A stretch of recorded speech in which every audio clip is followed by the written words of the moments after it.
Gamers and gentlemen, it's been a few weeks, but we finally can talk about this codex. Here we go. It's the Imperial Guard, the Astra Militarum Codex that came in the new Cadian Stands box set. And it's dumb, okay? A lot of people are starting to get their hands on this book now because it is on official release. You can actually talk about it and you can actually play with it if you want to. Not in a real tournament, though, because it's banned.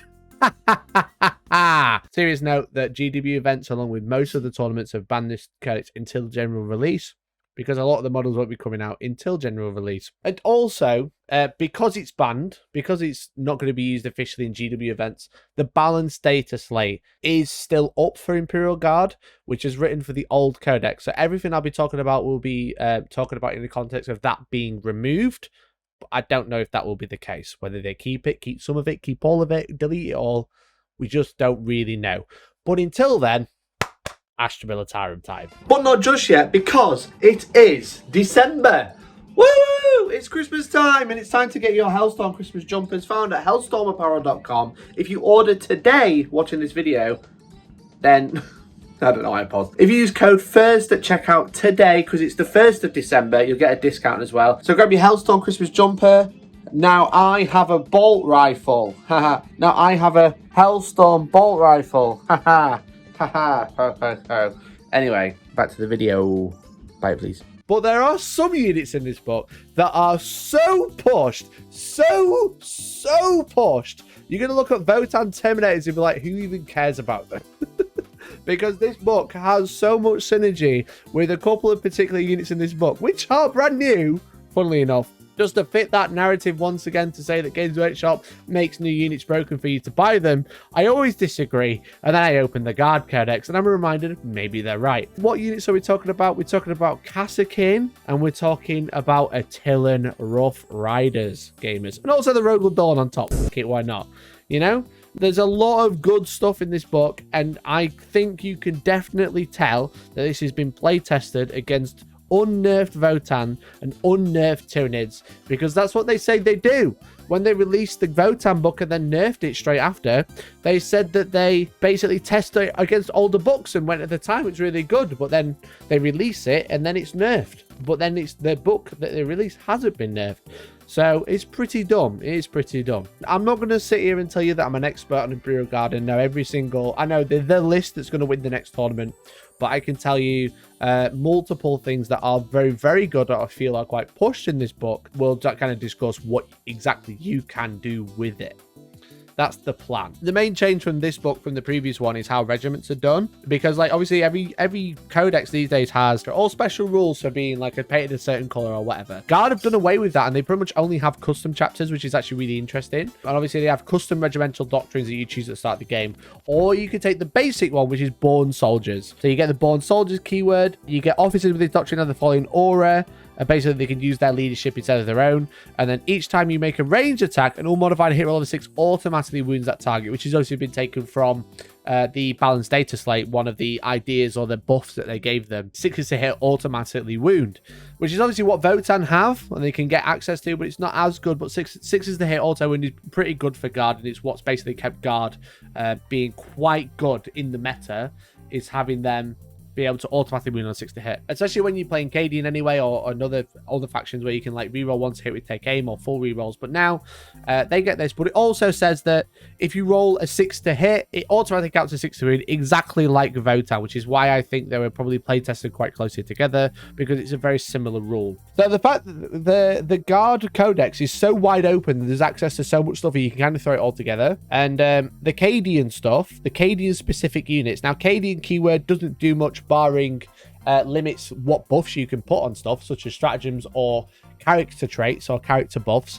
But all of the Cadian stuff is just far superior to anything else in the book, which is kind of silly. So yeah, so for example, the reason the Cadian stuff you can see is so pushed is because infantry squads, which can take heavy weapon teams, granted, and they have access to a lot more upgrades, which are all included in the cost, because infantry squads have no cost. In terms of upgrades, they are 65 points for 10 dudes. You have access to giving out 1 special weapon. You can give out a Voxcaster. You can get power swords. You can get plasma pistols.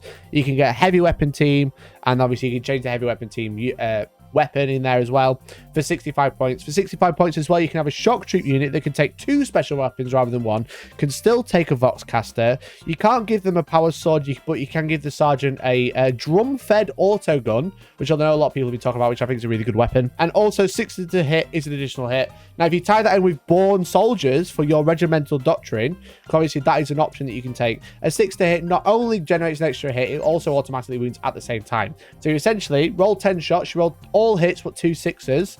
You've got 2 automatically wound, and then they generate an extra hit back in, so you roll them back into the wound pile. But the fact is that, like, what would you rather have? An infantry squad with a heavy weapon, or would you prefer a Cadian shock troop, which has that ability? I know which one I'd rather. And it is kind of silly just how much more brutal that can be when you tie that in with regimental doctrine born soldiers. But that's not the only one you have to take. It's just when you look at this guard codex, that one really stands out to you because obviously it's the first one on the detachment abilities page. Now you do get all of these regimental doctrines. You can choose up to 2. There's only one that says you can't, and that's trophy hunters, which is +1 strength. Oh, any attack, sorry, against monsters and vehicle. That's one kind of like all-consuming, but otherwise you can choose 2. So it makes Cadian shock troops look really interesting. Probably makes people want to buy the new stuff rather than using the old stuff. Infantry squads are still decent, and I do think they still have a place, especially when you want to take some heavy weapons in there, which are really nice. They can be like backline stuff, but Cadian shock troops arguably just a little bit better, you know. You can also take Death Corps of Krieg, you can take Catan jungle fighters, all mixed together as we've already mentioned. But the main unit is the new ones, the big bad boys. It's the Karsakin. Karsakin are 100 points for 10 dudes, right? And they don't have any other paid upgrades except for plasma pistol and power sword. So the Karsakin, they're just guardsmen, but they have better las guns. Rapid fire 1, strength 3, -2, 1 damage. Now they can take a melter mine for a keyword, for a stratagem. They can take a Voxcaster, which is really good for giving out orders and stuff like that. And obviously orders have all changed, and orders are really, really good as well. When you add this unit to your army, you can select a doctrine that your army doesn't have already, because there's multiple ways to give someone else a doctrine they don't have, such as a tank ace. So let's say you're playing born soldiers, which is, as I mentioned, 6s to hit, automatically wound, and count as a 6. And you have the leadership buff. You can also just go through and choose something, such as trophy hunters, to make your Karsakin +1 strength against monsters and vehicles, so the strength 4. And that's pretty good. That's pretty good for 100 points. So take aim. If you want to use a regimental order, is until the end of your next shooting phase, each time your unit makes a ranged attack, add 1 to the attack's hit roll. So the Karsakin will be hitting on 2s. Cool. And add 1 to the armor penetration. So they'll be -3 AP. So now what you can do is you can order that unit before they go off and do anything they like. Thank you, chat. Before they go off and do like, they'll be AP 3. That'd be really good, right? Okay, why don't we just load them full of stratagems as well? Stratagems wise, why don't we use ingrained precision? Use your strategy on suit phase for 1 CP when a born soldiers unit, which your Karsakin are, is set to shoot until the end of the phase. Each time it makes a ranged attack unmodified hit roll of a 5, automatically wounds the target. If an attack automatically wounds a target as a result of this, the person who rolls a trigger on a particular wound roll, that attack is considered to have been made with an unmodified wound roll of a 6. Look at that, that's really good. So now 5s to hit, automatically wound, count as a 6. AP 3. That's so good. That's so good. And then the +1 strength against vehicles and monsters. Well, why don't we order them with Ursula Creed? Oh, because Ursula Creed has Lord Castell's Fury. Each time this model issues an order to a unit until the start of its command phase, each time model in that unit makes a ranged attack, add 1 to the strength characteristic of that attack. Oh, wow. Okay, so now the strength 6, -3. 5s to hit, automatically wound. Bloody hell. Bloody hell. Why don't we just spend another 2 command points and use overlapping fields of fire, chat? So 3 CP to 1 order. So now they're hitting on 2s, 6s to hit auto wound, 5s to hit auto wound. They're strength 6 against a vehicle or monster. They're AP 3. Why don't we give them overlapping fields of fire, which allows them to reroll wounds of 1, and an unmodified wound roll of a 6 is an additional AP. So now on a 5 to hit, they're AP 4 at strength 6. Strength doesn't matter, but AP 4 is pretty good on a 5 to hit, which is obviously really, really good. It is really, really good. Oh, why don't you just use experienced eye instead? So you can choose a Karsakin unit, and each time a model makes an attack, improve the armor penetration by 1. So wait for it. Wait for it. We're spending 4 CP at this point, but you know, 5s to hit. We're hitting on 2s. We've got an additional AP. We're rerolling wounds of 1. And 5s to hit trigger our additional AP. So on a 5 to hit, we're AP 4. No. AP 5. Sorry, let me say that again. AP 5.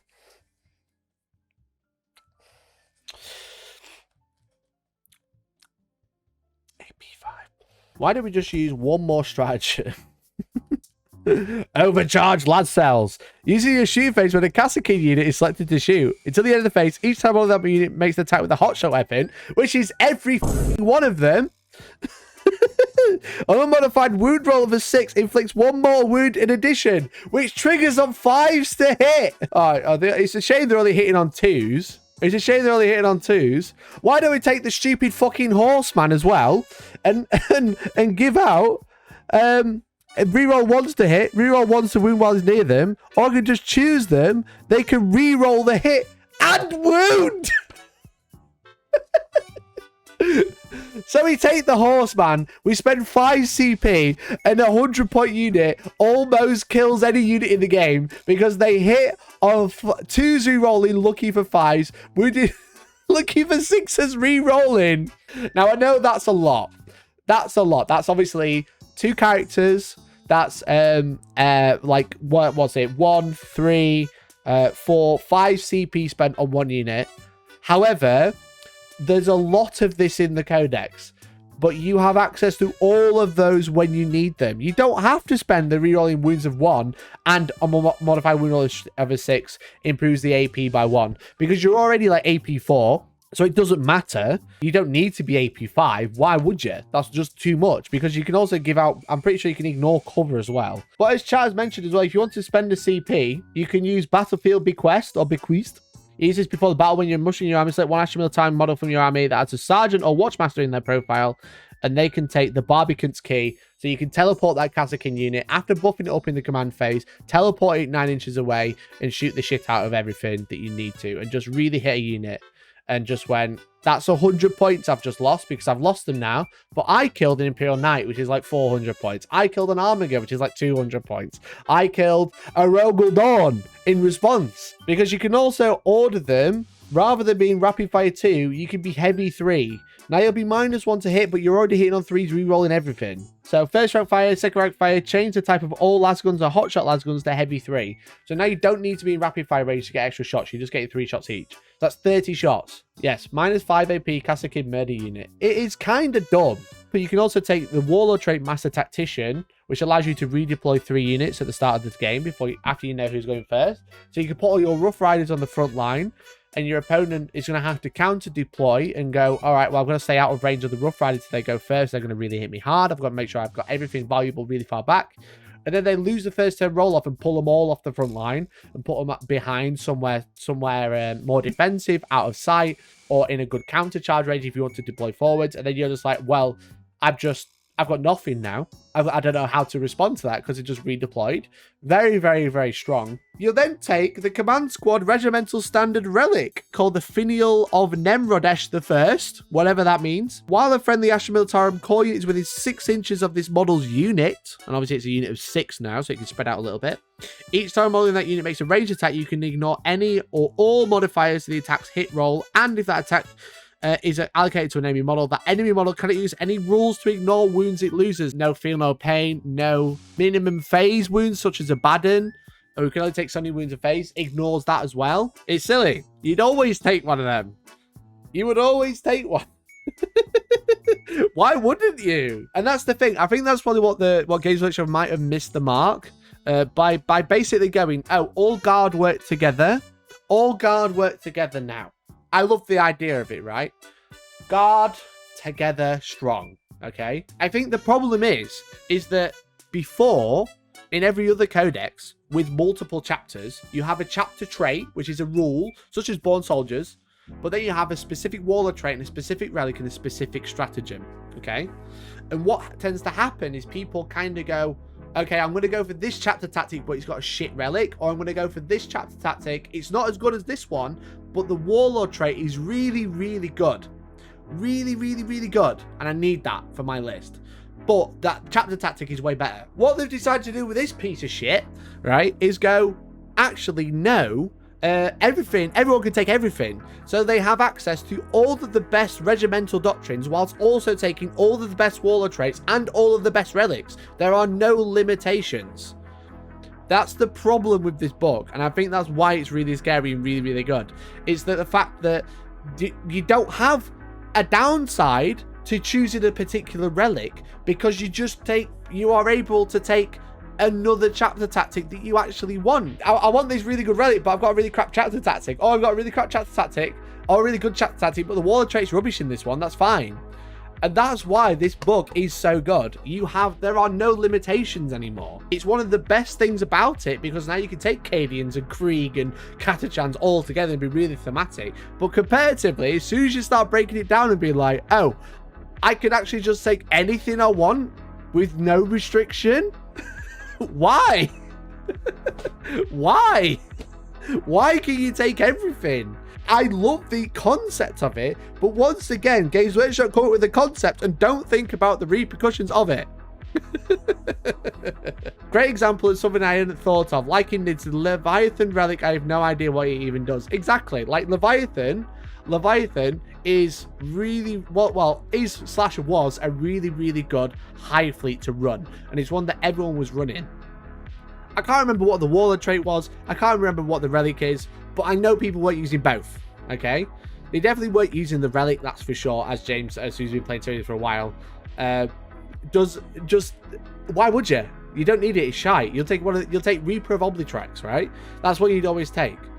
But if there was a really good one in another high fleet, you'd be like, oh, do I want to take that relic, or do I want to take Leviathan, right? This book doesn't have that. It's like, oh, you want to take high fleet Leviathan? Well, take another relic from another high fleet as well, because fuck it, who cares? And that's why it's really good, and that's why it's super strong.